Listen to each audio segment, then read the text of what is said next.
يا مساء الحب والسعادة على الناس الحلوة بزيادة. لو أول مرة تشوفوني، أنا اسمي كوكي. تعالوا نعمل النهاردة الكبدة البانيه. الكل في العيد عمل الكبدة الاسكندراني، لا أنا قلت بقى أعملها بانيه وأغير من طعمها. جبت نص كيلو كبدة من عند الجزار وخليته يقطعها لي شرايح، تكون ولا هي رقيقة قوي ولا تخينة قوي. وهعمل دلوقتي محلول ملحي علشان انقعها فيها. جبت طبق بلاستيك وحطيت كوبايتين مية واربع معالق دقيق ومعلقة كبيرة كزبرة ومعلقة كبيرة ملح وعصير قد ليمونة او ليمونتين. قلبت كل المحلول ده مع بعضه، وبعدين احط الكبدة علشان إيه تروح اي زفارة منها. في ناس بتعملها وهي بدمها، انا ما بستظرفهاش كده. انا بحب اللي انا انقعها قد نص ساعة كده في المحلول الملحي، تشيل اي زفارة منها، واشيلها في مصفى علشان تصفي اي مية فيها، واروح جري علشان اعمل تتبيلة الكبدة البانيه بتاعت النهاردة. جبت بولة وحطيت نص كوباية لبن ومعلقة كبيرة من دبس الرمان ومعلقة من الثوم المفروم. وهتحطي بقى معلقة صغنونة من البهارات، ملح وفلفل اسمر والبصل بودر والسبع بهارات والبابريكا والكركم. بس يا ستي، وعصير ليمونتين حلوين كده، وتقلبي كل المحتويات دي لغاية ما تدوب على الآخر. وسر الخلطة بقى معلقة كبيرة من السماق، بتخلي التتبيلة في حتة تانية خالص. طعم الكبدة بيبقى تحفة. طب افرضي مفيش اي حاجة من المكونات دي من التوابل، هتعملي ايه؟ عادي هتنقصيها ومفيش مشكلة. اهم حاجة اللي انت تتبليها ببقية التوابل وتبقى ايه تحفة. هسيبها لمدة ساعتين اتنين تتبل لغاية ما اروح اعمل الرز الخطير. طاسة على النار ومعلقة كبيرة زبدة، وبعدين احط معلقة صغنونة من التوابل، بصل بودر، توم بودر، كاري، والسبع بهارات والزنجبيل، وورقتين تلاتة ورق لوري، ووحدتين قرنفل، واحدة لومي، وواحدة من القرفة، ومكعبين من المرقة. لو مش عايزة تحطي المرقة ممكن تحطي معلقة كاملة كبيرة من الملح. تقلبي كل المكونات دي تقلبتين حلوين، وبعدين نص كيلو رز بسمتي مش منقوع، يا دوبك غسلاه. وبعدين تقعدي بقى تقلبي الرز مع الخلطة الحلوة دي لغاية ما الرز يتشرب التتبيلة الخطيرة. واحط بقى المية بتاعتي على النص كيلو الرز، 3 كوبايات من المية، واسيبها بقى تتشرب بقى وتبقى ايه خطير، رز في منتهى الجمال. وارجع تاني بقى للكبدة بتاعتي. الكبدة بتاعت النهاردة بتاعت البانيه كده بقت خطيرة. هجيب بيضتين اتنين، هحط شوية ملح وفلفل اسمر، وبعدين اضرب البيضتين بالشوكة، وارجع بقى اعمل الكفر بتاع النهاردة بتاع الكبدة. نص كوباية من البقسماط ونص كوباية من الفيجيتار الحار ومعلقتين كبار نشا، ونص كوباية من الفيجيتار اللي مش حار اللي مش سبايسي يعني هعمل خلطة ما بين السبايسي والعادي من الفيجيتار والبقسماط.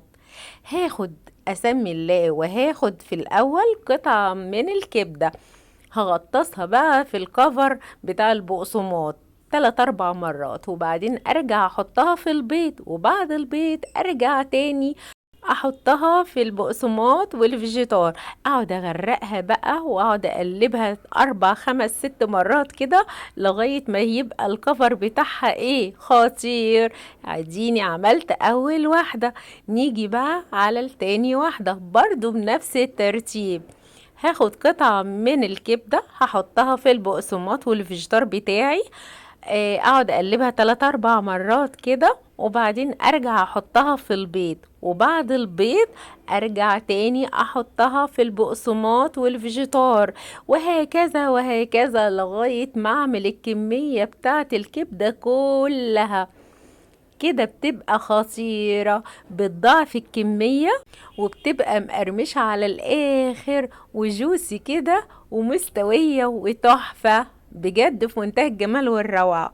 هسيبها بقى على جنب بعد ما خلصت الكمية، واروح اشوف الرز بتاعي بتاع النهاردة. بسم الله ما شاء الله، الريحة جنان. هشيل ورق اللوري واللومي والقرنفل بقى، الحاجات دي. وشايفة الرز عامل ازاي، مفرفر وطعم. بصي ممكن تاكليه كده، بس انا قلت اما اغير لونه بقى، عملت معلقة من الزعفران على معلقتين من الزيت، وحطيتها بقى على الرز، وهقلبها بحيث ان هي تبقى رزة ورزة، رزة صفرة ورزة بيضة. يعني هعمل بقى لزوم الديكوريشن. بجد الطعم خيال. يا ريتك يا ست الكل تجربيه، بجد هيبقى في منتهى الجمال. هركنه بقى على جنب، واروح اقلي الكبدة بتاعتي، شوية زيت حلوين كده وقطعة الزبدة، وهبتدي اسمي الله واحط قطعتين او 3 كده من الكبدة. وهي ما بتقعدش يعني اكتر من 10 دقايق في كل جهة، بتستوي على طول على نار طبعا متوسطة، ولا هي عالية قوي ولا هي منخفضة قوي. وبعد ما تستوي من الجهتين 2، هطلعها دلوقتي عشان اوريها لك قد ايه متماسكة، واللون البرونزي الجميل الخطير، والريحة طالعة جنان. هشيل ال3 قطع على حاجة فيها سلك كده، علشان القرمشة بتاعتها تفضل محتفظة بيها وما تتراش. هحط الكمية دلوقتي 1 كده من الكبدة، لغاية ما اوريكي قد ايه الكبدة مقرمشة واللون البرونزي الجميل. سمع الصوت؟ هسمعك صوت القرمشة. ما شاء الله، سنفونية يا اخواتي، حاجة كده ايه، ومن جوه جوسي وخطيرة. بسم الله ما شاء الله. هعمل بقية الكمية لغاية ما اخلصها عشان اوريها لك بتتقدم ازاي. جبت شوية بقدونس قطعته اخضر كده علشان يكسر اللون، وهقدمها بقى لحبايبي الحلوين. ياه الريحة جنان، ما بالك بالطعم. والكفر تحفة بجد، والتتبيلة هايلة بجد، حاجة في منتهى الجمال والروعة. يا ريتك يا ست الكل تعملي الحاجات الحلوة دي لحبايبك وما تكسليش، لان الحاجات دي بتتعمل بكل حب وسعادة. فعشان كده طالعة ايه في منتهى الجمال والروعة. ولا الرز خطير، والكبدة جوسي وخطيرة ومقرمشة على الاخر. بسم الله ما شاء الله. واستنوني مع طبخة جديدة وأكلة جديدة من مطبخ كوكي. مستنية اللايك الجميل بتاعكم وتعليقاتكم اللي بتسعدني. بحبكم في الله.